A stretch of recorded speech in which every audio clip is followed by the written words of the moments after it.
All newcomers come to this country with a dream that one day they will buy a house which they will call their home. Likewise, we also had a dream. We came into this country in 2022 November and we had one goal in mind that we will save enough, we will buy a house without the help of anyone else with our own savings, and that dream was fulfilled few months back. Yes, we bought our first house in Canada in 2024. While buying a first house in Canada is a dream, there are few things that one should take into consideration. There are few investment strategies, there are few saving strategies that one should really think about before even starting to look for a house. And in this video, I'll try to list down all those strategies, all those saving opportunities or things that we had taken as a couple. And because of these strategies, we were able to save more than $60,000 in less than 2 years.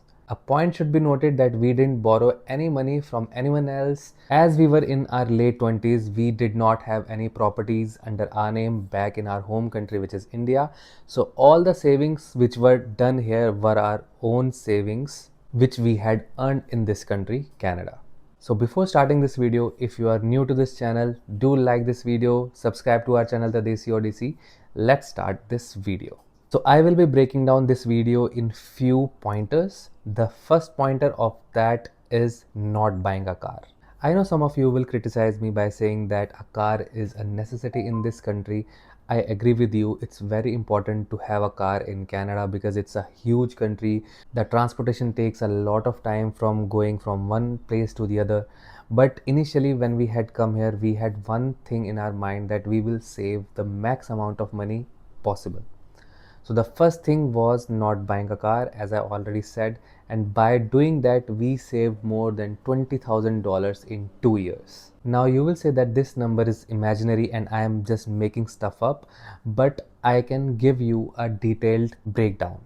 Let's consider not buying a car for 1.5 years, which was our scenario. We bought a basic Elantra 2024 model, which was around $220 bi-weekly. If you consider by a month, it should be around say $480 to $500.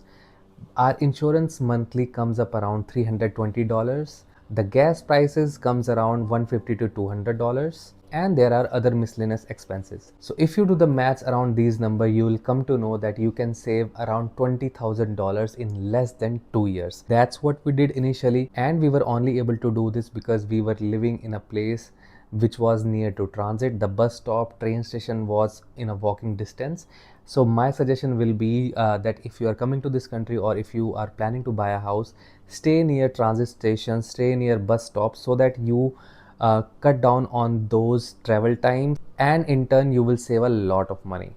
Now you would say that we did not entertain ourselves, we did not take any trips, but yes, we took our trips. We went to India, we went to Thailand, we did some small vacations in Canada. For example, we went to Montreal for 3 days, went to Ottawa, went to Sault Ste. Marie. So we tried to indulge into these activities so that we stay focused. We still had that girth in ourselves that we will save the maximum amount of money, not to go off track, not to get demotivated, and hence it's very important to entertain yourself, praise yourself, so that you are motivated towards your goal. Now we did all of this before even planning to buy a house in Canada. This was just our initial strategy to save as much as we can. Housing in Canada has been on a roller coaster ride. If you had studied this market, you'll know that in 2022, 2021, the market had hit its peak and almost all the houses were in the range of 800 to 1.2, 1.5 million. And I'm talking about semi-detached house, townhouses and detached houses. So the first thing that we did was to figure out a number which we were comfortable with, and jot those number down. So how much should be the down payment, how much will be the monthly utilities, those kind of numbers. First thing we did was to put those number on paper and then think further onwards. So after thinking about these numbers, we came to a figure which was around 800,000, and this was a number that we were comfortable with. At that time, the rate of interest was around 4.7 to 4.8%, and we thought that okay, this number will go down in next couple of years. So what we did was we got our pre-approved for 4.6%, and then we went ahead with the showings. So to explain all of these terminologies in detail, I'll make another video, so stay tuned for that. So let's get to our point number 2, which helped us to save our down payment money. First time home buyer saving accounts FHSA is an instrument which helps you to save money or buying a house in Canada. So per person limit for 1 year is around $8,000, and if you are a couple it's $16,000. So the first thing after not buying a car we did was to max out our FHSA.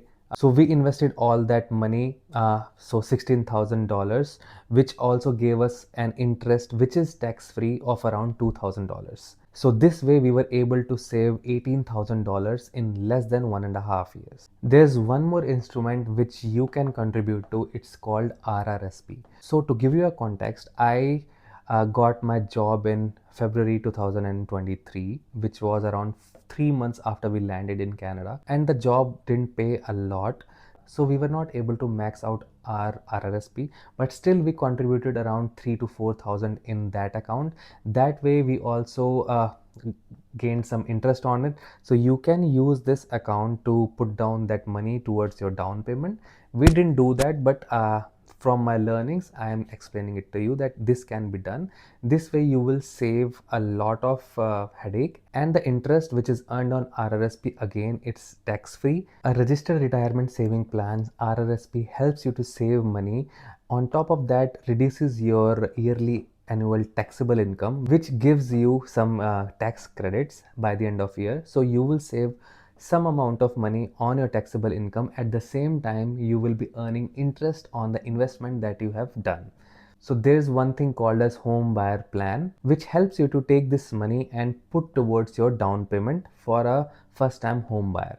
So along with FHSA you can utilize your RRSP for your down payment in Canada. Expenses in Canada are fairly high, and to buy a house you need a minimum down payment at least, which in all the cases may be different. Some people may come up with the savings and will be able to buy a house easily in Canada. But if you break down this number, say $60,000, if you want to save to buy a house, and this money you will utilize towards your down payment, then break down this number in the amount of months. For example, you are planning to buy a house in the next couple of years, so divide this entire number by 24 months, and that amount will be the amount that you'll have to save per month. Another thing that we did which really helped us was not to rent a place which was very high in rent. And just to give you a context, when we came into this country, any average condo in downtown Toronto or Mississauga was being rent at $23 to $2,400, which was average. So we thought that we would live in a place which will be cheaper than this, and we decided to live in an apartment which was a decent apartment, not very luxury. The only difference between a condo and apartment was that the laundry was shared, and we decided to go ahead with this. And at that time we were renting for $1,700 plus utilities, say around $100, so $1,800 per month. This way we saved $500 to $600 per month. So if you multiply this number and do some maths, it comes around $9,000 to $10,000 for 2 years. This way we saved another $10,000 towards our down payment. So if you are planning to buy a house, you can utilize this strategy. Maybe compromise on your standard of living for a little while, but during that as well we did not compromise on our health, our food, our consumption. It was just the living experience, that we were not living in a high-rise building right at the heart of the city, but a bit far, yet near to the transit stations. Now you will try to judge me by saying that you have come to this country and you are not taking care of yourself or living in a standard which is not defined by the society. But my few cents for you would be not to care about others, just care about your own goals. Think about what you have in your mind, your goals, dedicate your time and efforts towards that goal, and you will definitely succeed. You will definitely crack that goal. Like me and others, you will be able to buy your own house in Canada. We are required to show a proof of fund telling the government that we would be able to support ourselves in the coming year in Canada. And the amount that we had to show was around $16,000. We were able to save the maximum chunk of that money, say around $10,000 to $12,000, because from day one, the salary that we received, we tried to save that salary, put that money in FHSA, RRSP, or even a saving account. So we were also thinking of putting this money in stock market, TFSA, as I said, RRSP, FHSA. So if you want a detailed video, do comment. I'm planning to share a detailed video on these instruments, how you can utilize your money to save the max and at the same time gain a lot from the Canadian markets. Another thing that we did was we kept on looking at the housing market so that we knew that the amount of money that we had to save was that particular amount of money, and we did not lowball ourselves. We should be saving more than what that we had even imagined, and the entire money that we were saving was just not for the house. We also wanted some money for rainy days, because we all knew that the Canadian job market is not that stable. In case if someone loses a job, or in case we were laid off, we should be able to survive or sustain ourselves for next, say, 5 to 6 months. So that way also we kept some money, say around $10,000 for our rainy days. As I said, we started looking at houses online. It's very important to do that. Even in some cases, try to attend open houses. That way you will make that dream into reality. You will know that this is real and you are definitely going to buy a house. This way you again stay focused and things started getting real. You should also try to get a good agent, or talk to a mortgage agent. That way you will know that what the actual market is and what is your criteria, how much is the money that you will be spending, or those kind of things. If you want a detailed video on these topics, we also went ahead for some showings. I will make another video for this. This is a home buying series that I am planning to make, so do let your comments or suggestions in my comment section down below. Now, doing all of these things, we also saved our money after I got my job. We were able to save one entire salary, which was a very big thing for us. We tried to stay grounded, stay humble, so that the maximum amount of money we could save. And to be honest, we were saving in the excess of 60% of our combined income, and that's the reason how we were able to sustain and save the money for a down payment. Now, before going ahead in this video, my suggestion would be for you to jot down a reason why you want to buy a house. What are the reasons for you to even consider buying a house? Renting is cheap, buying a house is way expensive. So my suggestion for you would be to note down the points that make you happy about buying a house, that particular feeling of owning a property, or whatever pros and cons are there. If you can think of, try to note down those on a piece of paper and see if you are comfortable towards buying a house. In our case, we did this activity and we came to realize that we would definitely want a house. In the future, we would want to expand our family. Buying a house or having a bigger house would be definitely a better option for us. And yeah, I would want you to do this activity and go ahead. So as I said, you have to decide it on your own. You have to decide the type of house you would want to buy. Do you want to buy a condo? Do you want to buy a semi-detached? Do you want to buy a detached? What's your combined income? How much you will be able to save in next couple of years? What are the expenses for a house? Monthly expenses I'm talking about. What are miscellaneous expenses? These kind of things. What is the target price that you are aiming? For example, we were aiming of $800,000 and we didn't want to spend even a penny more than that.